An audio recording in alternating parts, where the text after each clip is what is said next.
இப்போது easy quick ப்ராசஸில் கீரை கூட்டு எப்படி பண்ணுறதுன்னு நான் சொல்கிறேன். கீரை உடம்புக்கு ரொம்ப நல்லது. நீங்கள் வாரத்தில் 2-3 நாள் நீங்கள் எடுத்துட்டுலாம். இப்போ இது பார்த்திங்கன்னா நான் எந்த மாதிரி வச்சுருக்கேன் பார்த்தீங்களா, ஒரு கண்டெய்னரில். இதை நான் என்ன பண்ணேன்னா, இப்போ இருக்கிற பிஸியஸ்ட் வேர்ல்டில் நம்ம வந்து நிறைய குக்கிங்க்குன்னு நிறைய டைம் ஸ்பெண்ட் பண்ணுறது கஷ்டம்தான். என்ன பண்ணுங்க, இந்த மாதிரி ஒரு கட்டு கீரை வாங்கிட்டு வந்தேன்னா அதனுடைய எண்டு இருக்குது பார்த்தீங்களா, அந்த எண்டில் கத்தி வச்சு கட் பண்ணிவிடுங்க. அந்த ரூட்லாம் வரும் இல்லையா, அந்த ரூட்லாம் அப்படியே ரிமூவ் பண்ணிவிடுங்க. ரிமூவ் பண்ணிட்டேன்னா உங்களுக்கு இந்த மாதிரி வரும் பார்த்தீங்களா, இந்த மாதிரி வரும். அப்போ என்ன பண்ணலாம், தனித்தனியாக ஒன்று ஒன்றா எடுத்து வச்சேன்னா ஈஸியாக இந்த மாதிரி ப்ரிசர்வ் பண்ணி வச்சுக்கலாம்.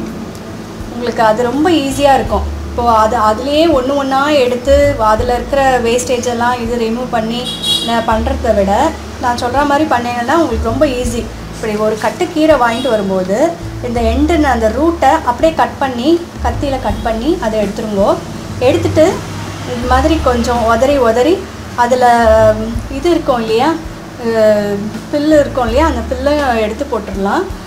புல் எடுத்துட்டேன்னா உங்களுக்கு வேஸ்டேஜஸ்லாம் எடுத்துட்டேன்னா இந்த மாதிரி வந்துடும். இதை நீங்கள் இந்த மாதிரி ப்ரிசர்வ் பண்ணி வச்சுக்கோங்க.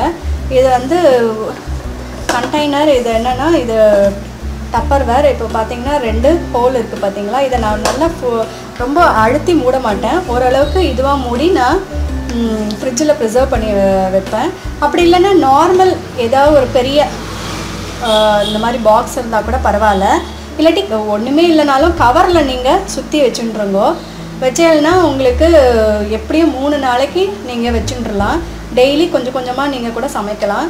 அப்படி நான் அதிகம் வால்யூம் நிறைய பேர் இருந்தேன்னா ஒரு நாளைக்கு இதை சமைச்சு எடுத்துடலாம். இப்போ பாருங்கள், இந்த மாதிரி பண்ணி வச்சுட்டேன்னா இப்போது நான் இவ்வளோ தான் எடுக்க போகிறேன். குழந்தைங்களுக்கு கொடுக்கறதுனால கீரையும் சேர்க்கணும், அதனால் நான் இவ்வளோ தான் எடுக்க போகிறேன். இதை எடுத்து என்ன பண்ணுறேன் பாருங்கள், இந்த தண்ணியில் இப்படி முக்கி வச்சிடுறேன். ஏன்னா இதில் மண் நிறைய டஸ்ட்டு எல்லாம் இருக்கும்.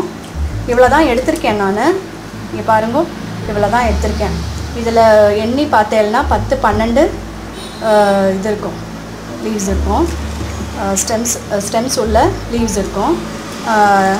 இதை பாருங்க, நன்னா இந்த மாதிரி அலசின்றுங்கோ.